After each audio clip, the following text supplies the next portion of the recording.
When you're developing deciduous pre-bonsai material, there's probably going to come a point where you feel the need to make some pruning decisions, but the best way to proceed isn't always obvious. For instance, you might have a potential structural issue developing, but you don't always have a design in mind yet, so you don't know how to resolve that potential structural issue. Matt Brennan is a long-time subscriber of the Gro Bonsai channel. He sent me a picture of the Japanese maple that he's working on and developing as pre-bonsai material. And following a trunk chop, he's had branches develop at a couple of nodes, and he's concerned that there might be some potential bar branch situations developing. And bar branches are where you get multiple branches emerging from the trunk at the same level, and it causes two interlinked problems. The first is aesthetically, you have a pair of branches that have the effect of halting the eye as you follow up the trunk. It feels kind of like those branches break the flow of the tree. And additionally to that, when you've got two branches at a location and the continuation of the trunk, as those branches grow and thicken, they can create a swelling at that node, which leads to inverse taper as the trunk starts to get wider, which is less aesthetically pleasing than taper that gradually continues to get narrower. So oftentimes it's advised to always cut back so that you only have one branch coming from the trunk in any one location. And that's a rule that's generally steadfastly followed by beginners. And it's certainly a best practice, but I think there's a better way to reason about these potential bar branches, and I'm going to use this hornbeam pre-bonsai material to talk about the different options that I think you might have. Before I talk to you about the options that are available, let's just come in and make some very rapid pruning decisions just to make some space so that we can see what's going on with the structure, and so that I can show you what I mean in much more detail without all this bushy growth in the way. I'm not spending a great deal of time on these decisions. I'm just going to, purely for the sake of this video, I'm just going to cut back to some side shoots, and then we'll be able to talk about strategies moving forward. Timing wise, the foliage is hardening off, so the tree is capable of recouping the energy that is pushed into this growth, so I know that now's a good time. Alright, and there we go. So I'm going to leave it at that. I think that's plenty of work just to give you much better visibility, into the tree now. Let's turn it around for you. We've got some bar branches here. We've got multiple shoots coming from the same node here. Let's talk about my options and Matt's options when faced with these scenarios. Bar branches are where two branches emerge from the trunk at the same height, creating almost like a horizontal bar across the trunk. And there are kind of two very closely related reasons to avoid bar branching. The first is as your eye follows the trunk line up, that horizontal bar, so to speak, can halt the eye, and it has the feeling or the effect of ruining the flow of the tree. Your eye doesn't know which way to go, so you kind of feel like the flow is broken. And then closely related to that, as those branches grow, they can thicken, causing swelling at that node, and that leads to potentially unsightly inverse taper, where the trunk tapers gradually towards a point, it gets wider and then continues tapering. It's not aesthetically pleasing. There are ways around it if you've got it in material, but we're advised to avoid it at all costs, especially when we're growing our material, because of that less appealing aesthetic of inverse taper. And then there's a very sort of related similar effect to the bar branches, where you have one or more branches coming from the trunk at pretty much the same location, and we've got that also occurring on this tree here. Again, that's advised to be avoided because those two branches, as they thicken, they cause a swelling here, and again that can lead to inverse taper, at least on one side of the trunk. And both this hornbeam material and Matt's tree are potentially suffering from these issues. Now obviously this is my thought process, this is what I go through, this is what I think to myself when I'm making these decisions. I'm sure there are plenty of other approaches and options. Some people will, I'm sure, have alternatives. And if you do, please write them down in the comments. I'm always interested to learn more and develop my approach to bonsai, so let me know what you would do. So that's the situation that both me and Matt are facing.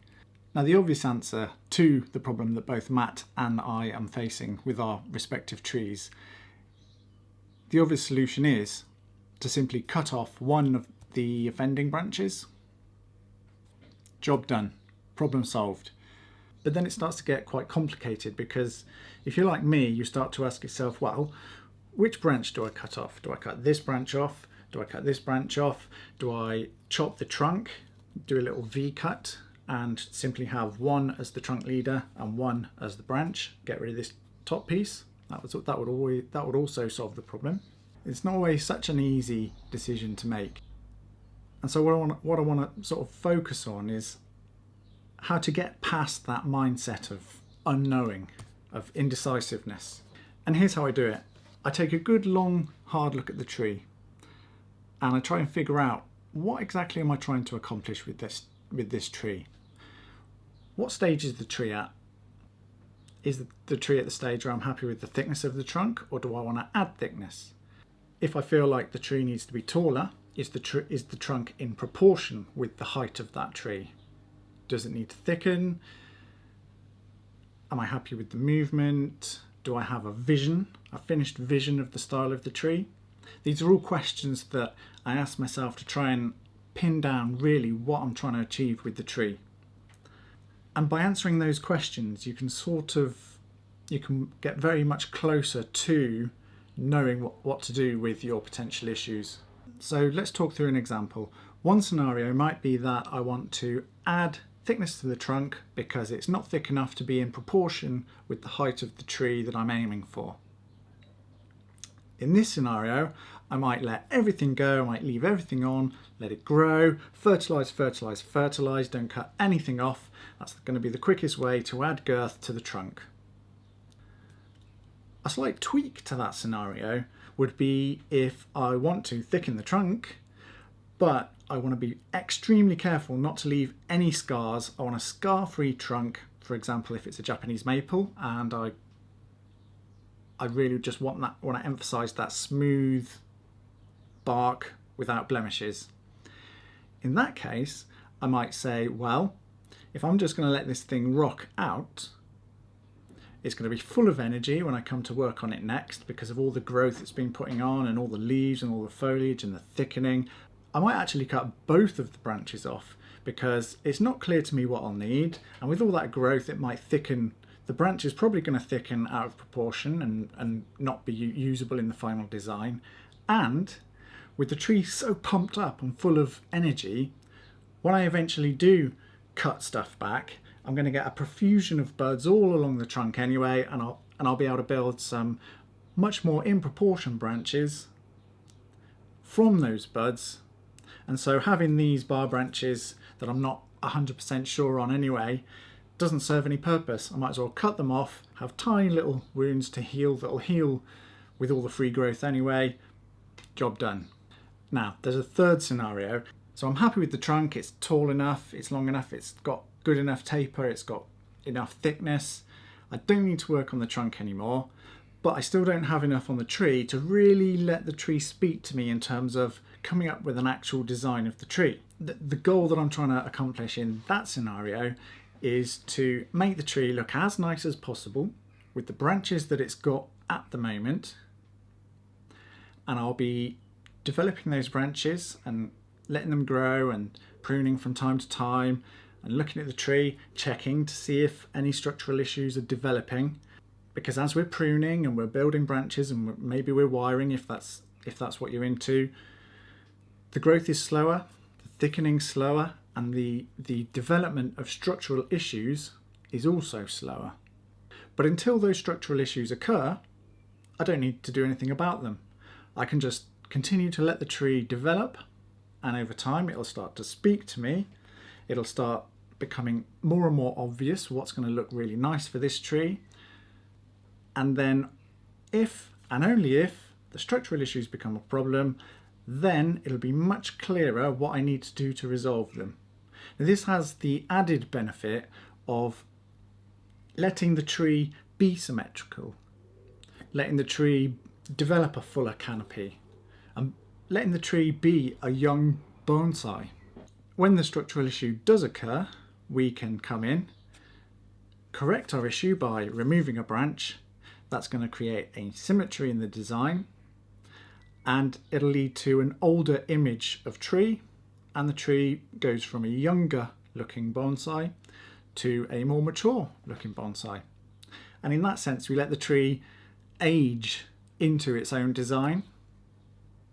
We're letting the tree become the bonsai that it wants to be, rather than sitting down and imposing our will onto the tree and turning it into something that we wish it to be. So with that theory out of the way, let me talk you through this tree, and I'll sort of reason about my decision process for real on this piece of material right here and right now.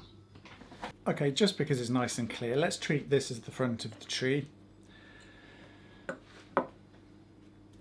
The thickness of the trunk is quite good. It's, I don't know, somewhere between 1 inch and 2 inches, somewhere between 3 and 5 centimeters, I guess. I'm quite happy with the thickness of the trunk, and I wouldn't want the tree much higher than somewhere around here, which is good because that's actually the height of the tree already. And that wasn't by accident. I hard pruned it here because I looked at the thickness of the trunk and thought, you know, that's kind of proportional to a tree of somewhere around this height. Because I'm happy with the thickness of the trunk and the height that we've got to work with, I know that I don't need to let it grow rampantly. So now my goal becomes making this tree look the best that I can possibly make it, as it is now, with what it has now. And over the coming year or so, I'll monitor the potential structural issues that I leave behind, if any, and address them when they arise. And at the moment, I can see, looking at these two branches, we don't have the risk of inverse taper there. However, we are starting to get a bit of a knuckle forming here. So I'm going to prune one of these pieces, or maybe both. We'll make that decision. So this one's quite sort of vertical, and then it could make a good trunk leader if I wanted to chop back down to here and grow this one out to create convincing taper. So that's one option. The other option is to cut this one off and use this one as a side branch because it's got a really nice angle that it comes from the trunk. It looks really quite nice and pleasing to the eye. So I'm looking at it, and we don't have a great transition of taper. It does transition a little bit, but it's not amazing. It could be, you know, it could taper off a little bit better. But we do have a nice little slight subtle change in direction there in the trunk. And for me, the feature of that slight change of direction is more appealing than cutting back and regrowing another trunk leader. I think I'll make use of this and use this as the formative apex. That means, decision made, I can simply cut this potential leader off and we'll treat this as a side branch. Just come in with the branch cutters and do a bit of a better job. Now I want to leave a bit of a stub. I don't want to cut right into the trunk. Hornbeam callus, but they're not the best healers. They're not like maples, so I'm going to use a bit of callus mate just to really kick that healing, just to really kick the healing off there. There won't be any problems healing that. We're still in a big pot and there's a branch right next to it, but every little helps. I'm just going to prune a couple of bits off just to make this job a bit easier. There we go. There's going to be plenty of opportunities for growing branches along this. It needs to thicken a fair bit, so I'll be letting this bit grow. And when we do cut that growth back, we'll get buds forming there. I'm not worried about that at all. It's much more important for me to get a good quality wire job applied to this than it is to worry about those little branches. And because this is a smooth bark tree, but it's also a hard wood tree, It's fairly easy to bend, but we've got quite a beefy job to do here. So I've gone for a piece of 4mm copper that I've wrapped in tissue to protect that smooth bark. And then to secure it, I'm going to wrap it around the trunk and onto the branch twice. Because there's nothing of an appropriate thickness that I need to wire with this in tandem, I'm going to secure the wire onto the branch itself. Okay, so first I'm going to secure the wire and come right under that shoulder, and I'll apply 1 or 2 turns onto the branch, and that's going to secure it nicely like so. And then this is the wire that's going to be doing the work. Come across like so, down with the same turn as the securing wire.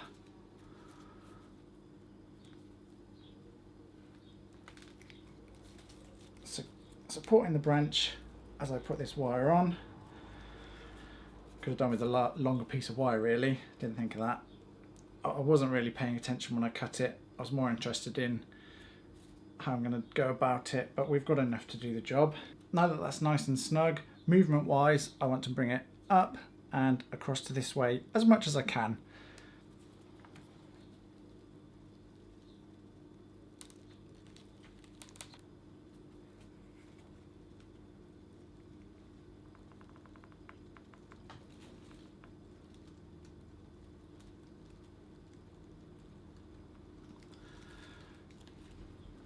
Yep, there we go, that's looking good.